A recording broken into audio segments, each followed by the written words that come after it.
Vaqf xayriya jamoat fondida o'z faoliyatimni yakunlaganimni e'lon qilmoqchiman.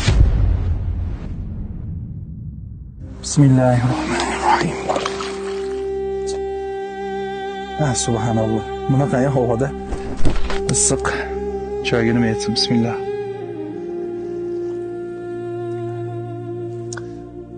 Assalomu alaykum va rahmatulloh.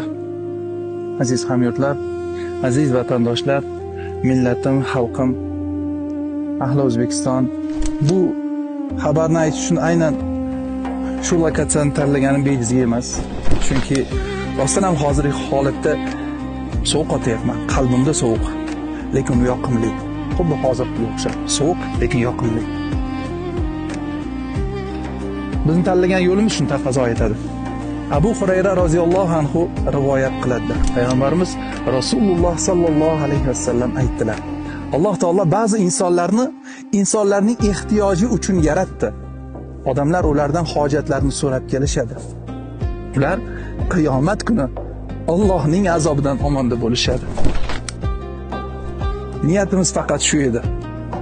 Bundan keyin ham so'nggi nafasimizga qadar niyatimiz Allohdan so'rovimiz, duolarimiz shu bo'ladi. Yurak amri yopilgandan keyin xabaringiz bor, Turkiyaga ketdik. Elimiz nomidan xizmat qildik. Va keyin yurtimga xizmatim kerakligini bilganim on yugurdim, chopdim, go'yoki uchdim.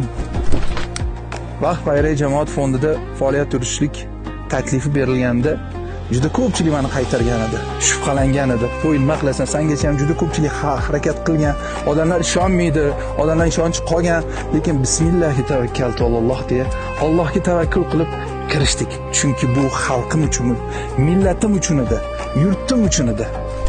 Aniq ishonchim komil edi. Alhamdulillah, yaxshi insonlarni atrofimizda Alloh taolo jamladi. Allohning fazli bilan, karami bilan 2,5 yil ichida mislsiz yutuqlarga Alloh bizga imkon berdi. Juda katta natijalar, subhanalloh. Kirib bormagan qishlog'imiz, ko'chamiz, viloyatimiz qolmadi. Bu amal shu darajada kengaydiki, hatto mana o'zingiz ham ko'ryapsiz.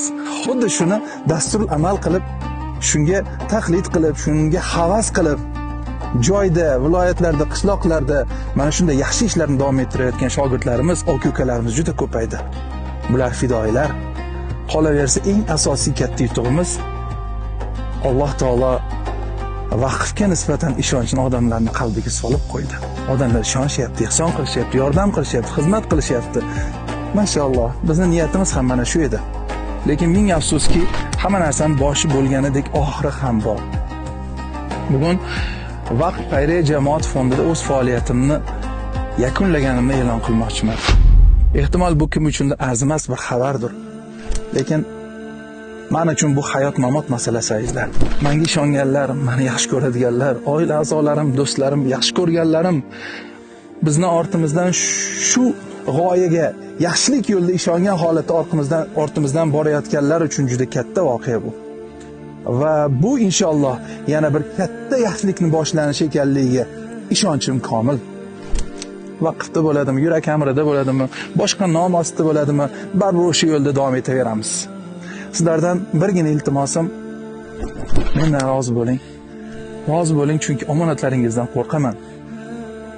Oxiratda Alloh taolo yuzlarimizni yorug' qilishligi uchun, mana shu qilgan ishlarimiz jannatlarga vasila bo'lishligi uchun, payg'ambarimiz alayhisalomning yonlarida turishligi uchun, u kishini muhabbatlariga sazovor bo'lishligimiz uchun, bu ishlar vasila bo'lishligi uchun bizdan rozi bo'ling.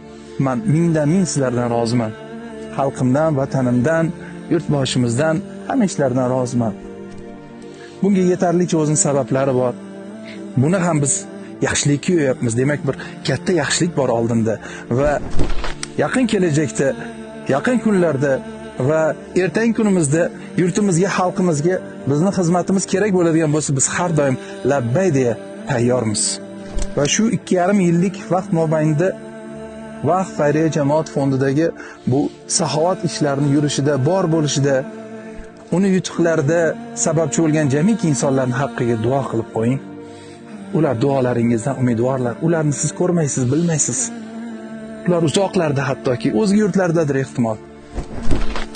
Duo qilib qo'ying. Alloh ulardan ham rozi bo'lsin. Hech kim ishonmasa-da, go'yoki qorni ostidan bir nihol o'sib chiqqanidek u katta bir daraxtga aylanib meva bergani singari vaqfni ko'rdingiz. Vaqfni ko'rdingiz. Bu bir mo'jiza izlar. Bu mo'jiza xalq birlashsa, xalqning muhabbati bilan, ixlosi bilan, halolligi bilan mana shunday go'zalliklar, mo'jizalar sodir bo'ladi.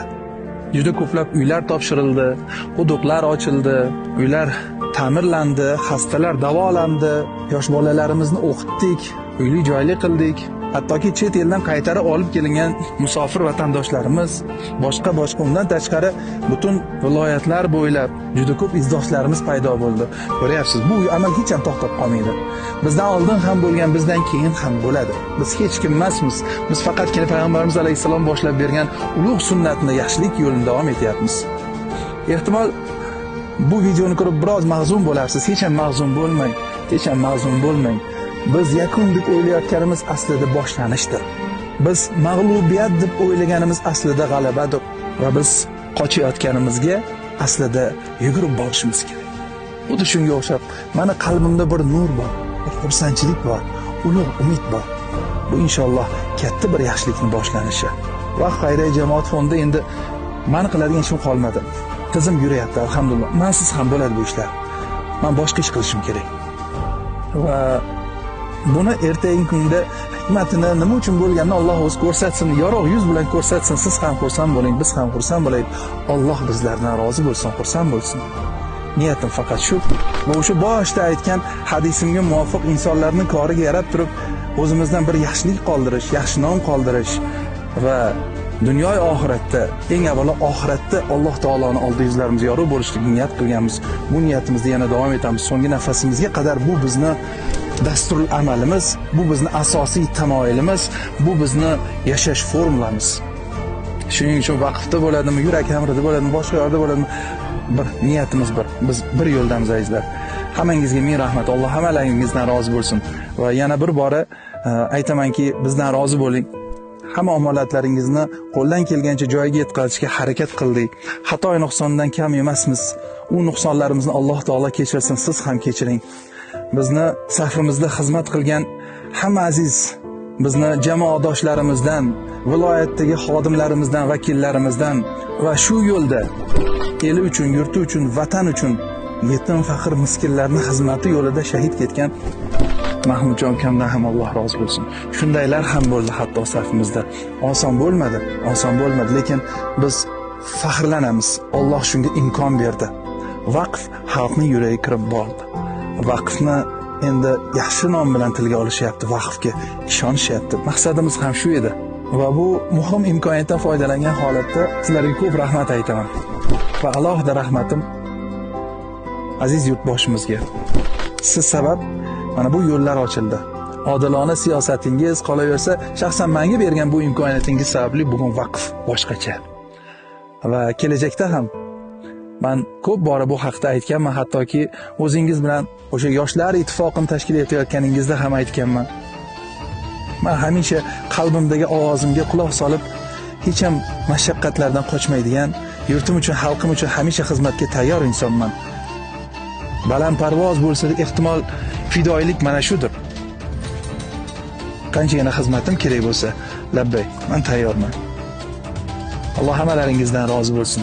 Aziz xalqim, millatim, biz so'nggi nafasimizga qadar birgamiz.